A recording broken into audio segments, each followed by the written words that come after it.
The biggest benefit to having your license is you could generate commission income, but you have to take it serious. Hey everyone, Kevin Amos, Pine Financial Group, where we work together so you succeed.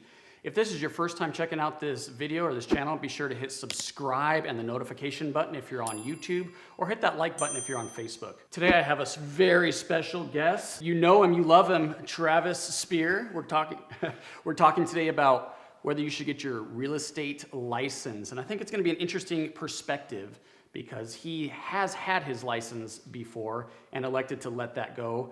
I started my career as a real estate investor, never once even considered getting my real estate license. So we're gonna go through a couple of the benefits of having it and a couple of the benefits of not having it. So Travis, I'll let you go ahead and take over from here. What are some of the benefits of having your real estate license if you're looking at it from a real estate investor perspective? Sure, yeah, early on I had my real estate license and it gave me the access to the MLS, which some would argue is a good tool to have, although I think there's some third-party sites now that provide really good information. You may not actually need MLS access. Of course, the ability to write your own offers and create a commission when you're buying a property or create a commission when you're selling a property helps. And then frequently when you have your real estate license, you might have friends and family who are looking to buy or sell real estate, and you can create some income almost kind of as a hobby if it's not your full-time deal. So it definitely gives you some opportunities to create some additional income when you're in the real estate business. That's fantastic. It's funny that you said friends and family is a benefit to having your license. I actually feel like as you grow as a real estate investor, friends and family is a disadvantage to having your real estate license. I know a lot of people that are licensed real estate agents and realtors, and one of the things I hear, Travis, is that when you're a licensed agent, your friends and family oftentimes want you to work for very little or almost nothing, and it sucks time away from your real estate investing business. So I guess that could be an advantage or disadvantage. Yeah, I definitely wouldn't disagree with your comment there. Not that I necessarily experienced that directly, but I could see how that could happen. I guess just like in any business, you'd have to set some boundaries as to what you're willing to do and understand the value of your time. Okay, great. Go ahead. Well, I was just going to say some of the advantages of not getting your license. One of them is you're held to a higher standard when you have a license, and that could be a benefit. Maybe you could talk more about that in a minute. More credible, so it's easier to negotiate deals with the credibility. But I think being held to that higher standard could be a little bit risky. And some of not that you're out there doing things wrong, but if you're out there doing deals and you make a mistake, I think it's a little bit more forgiving if you do not have your real estate license. Another benefit of the higher standard is the real estate agreements and the disclosures and the contracts. I know in Colorado specifically, but it's nationwide. You have to use specific approved agreements. And they're very complicated and thick. I mean, I don't even know what it is, 13, 14, 17 or 18 17 pages, or 18 pages plus additional disclosures. When I'm out there buying properties as an unlicensed real estate investor, I could use a one-page agreement. Very easy to understand, easy to negotiate. So I think that's a big benefit of not having it.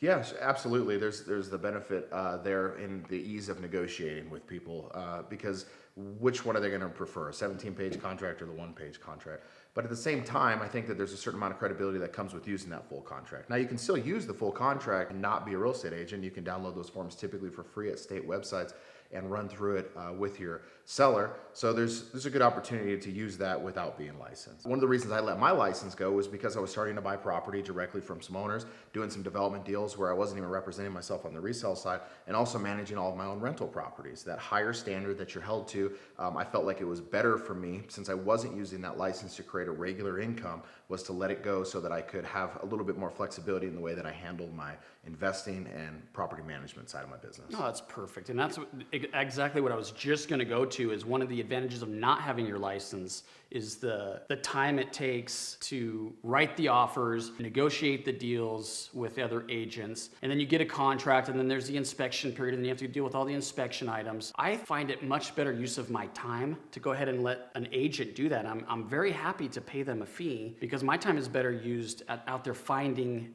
deals with sellers and maybe negotiating on the buy side so I can get fantastic real estate opportunities. Yeah, and I would agree with that too. It's much easier in your business to work with somebody who can handle all that stuff while you're looking for other deals and not dealing with the day-to-day of those exact items that you mentioned. Especially as you get more and more successful as Sure. an investor, you'll see that there's so much demand on your time.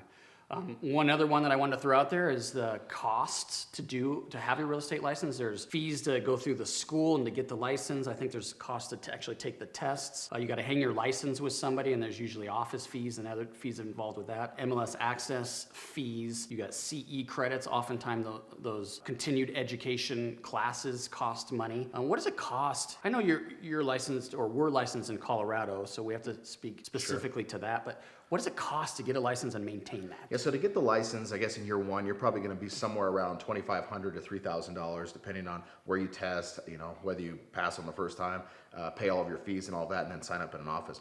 Going forward, your overhead will probably be a tad lighter, but probably similar, around the $2,500. So really, you have to close a deal a year to be in the black. And depending on your resources and whether or not you have the ability to grow that business, it may or may not be worth it for you. Okay. So now that we know that some advantages of both, when should somebody get their real estate license as a real estate investor? I think it makes perfect sense to have your real estate license as a real estate investor if you have a true opportunity to create revenue with that license. And what I mean by that is that you're going to take the business seriously. So you're going to work with buyers and sellers. Maybe it's not just friends and family in your own deals, and really be able to create income with that license, and then have the investor side of it be kind of the gravy on top, if you will. One thing to consider when you're looking in our market, which we just talked about in the Denver market, not uncommon that a typical house would be $400,000. Well, 3% commission is going to be upwards of $12,000. Of course, depending on your split with your office, would that be a good place to be if you could close one of those a month? Well, probably for most people, right? In fact, a lot of people might make more money in their agent business than their investing business. So there could be a good opportunity if you're going to use that license to create revenue. I could not agree more. The biggest benefit to having your license is you could generate commission income, but you have to take it serious. You have to focus on your broker business first, real estate investing second. I think we're going to agree on that. One final thought here, unless you have any, or I'll let you close out, but one thought I have is we see a lot of husband-wife teams in the real estate investing business. It's really a mom and pop shop type business. So if you have a two-person partnership, husband, wife, some other partner, have one with a license and one without. That's like the best of both worlds. And actually, I'm thinking of one last thing that I took huge advantage of not having a license is I was able to market to people that were currently listed with another agent. So maybe it was in the MLS 2 or 3 months and hasn't sold. I would start sending letters to them, and you as an agent would not be allowed to do that. Sure, yeah, that's all fair, and I would agree with that point. I guess the closing thought on the matter is, as a benefit to having the license, is whether it be your husband or wife or just a partner, and after you do a handful of deals with an agent, maybe then you start to negotiate those fees. So instead of having your husband or wife or a partner have a license, maybe it just is a third-party agent, but you can come to terms after you do X number of deals in a year. So they've made some money, you've made some money. Hopefully you're easy to work with, and then you can reduce the cost to sell without having a license. Okay. So if you haven't hit subscribe yet, I don't know why. Hit subscribe, hit the notification button. If you're watching on Facebook, hit like. We'd love your comments below. I guess that's it. Check us out at pinefinancialgroup.com.